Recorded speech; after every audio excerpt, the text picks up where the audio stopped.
어제 새벽 비상계엄 사태의 핵심 인물이죠. 김용현 전 국방부 장관이 검찰에 자진 출석해 조사를 받던 도중에 긴급 체포됐습니다.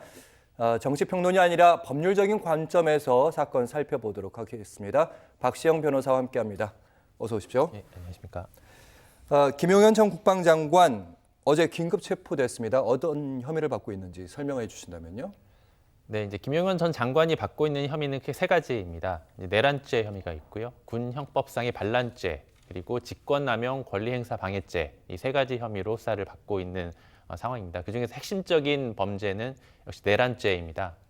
국헌을 문란할 목적으로 폭동을 일으키는 경우에 이제 내란죄가 성립을 하는데, 이제 김용현 전 장관의 경우에는 위헌 위법적인 비상계엄에 가담을 하고, 그리고 이제 군인들로 하여금 헌법기관인 국회에 들어가서 국회의 기능을 마비시키려고 하는 그런 행동을 했기 때문에 내란죄 혐의를 비롯해서 관련 혐의로 현재 수사를 받고 긴급 체포가 된 상황입니다. 네, 국토의 참절, 이 말만 들어도 좀 어려운 법률 용어들이 있는데 국헌 문란, 목적으로 하는 폭동이다.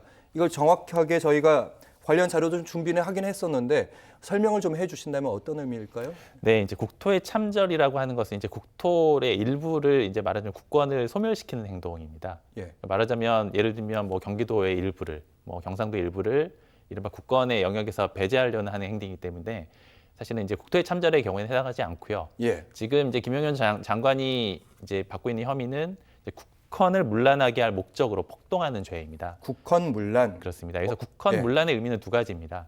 그러니까 이제 우리나라가 세워져 있는 이제 이른바 헌법 질서, 그리고 헌법과 법률 질서를 해하거나 아니면 그런 헌법과 법률에 의해서 설립되어 있는 기관의 기능을 이제 마비시키거나 작동하지 못하도록 하는 행위, 이런 것들을 이제 국헌 문란이라고 합니다. 그러면 이번 국헌 문란이라고 하시면 국회를 이제 국회나 선관위 이 두 가지 기관이 헌법기관에 속하잖아요. 이 기관이 이제 군대가 이제 확보를 하고 점령을 한 측면이 있었는데 계엄군들이 그 부분이 적용됐다 이렇게 봐야 되는 그렇죠. 겁니까? 그러니까 일단 국회나 선관위의 기능을 마비시키려고 하는 행동도 국헌 문란 행위에 해당되는 것이고요.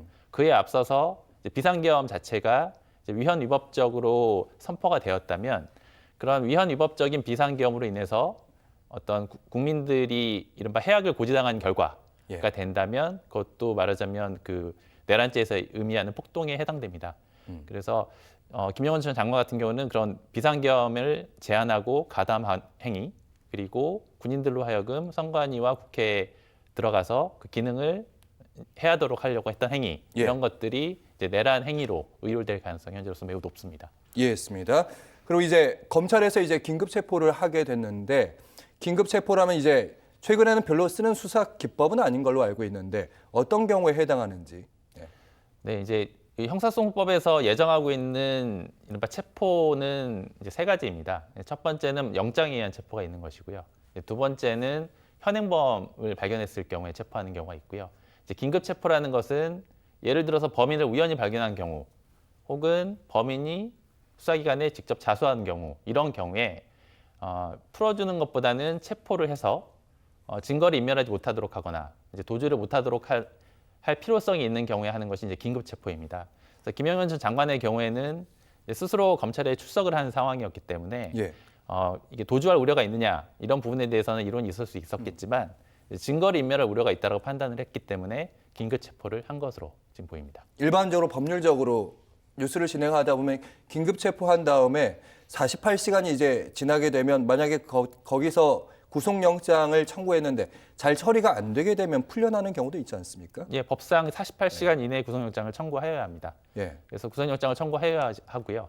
그리고 영장을 청구했기 때문에 이제 실제로 구속이 되기 위해서는 법원의 심사를 받아야 되는 것이죠.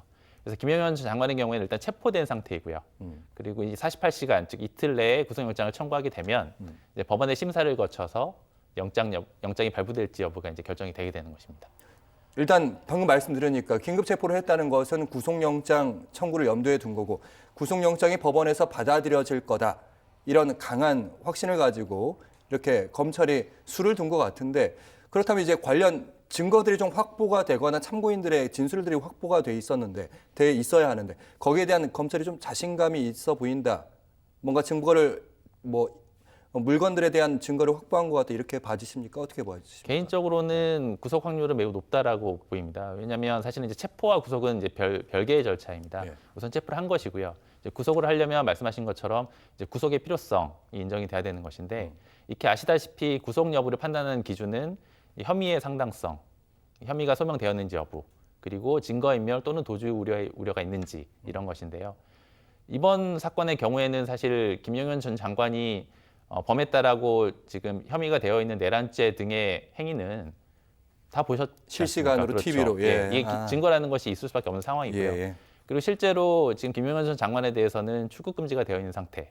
그리고 도주 우려가 있다라고 충분히 우려될 만한 상황입니다. 왜냐하면 내란죄가 인정이 되면 워낙 형이 높기 때문에 도주 우려가 인정될 수밖에 없고요. 또 증거인멸의 우려도 지금 충분한 상황입니다. 그렇기 때문에 아마도 구속 가능성은 매우 높을 것으로 예상됩니다.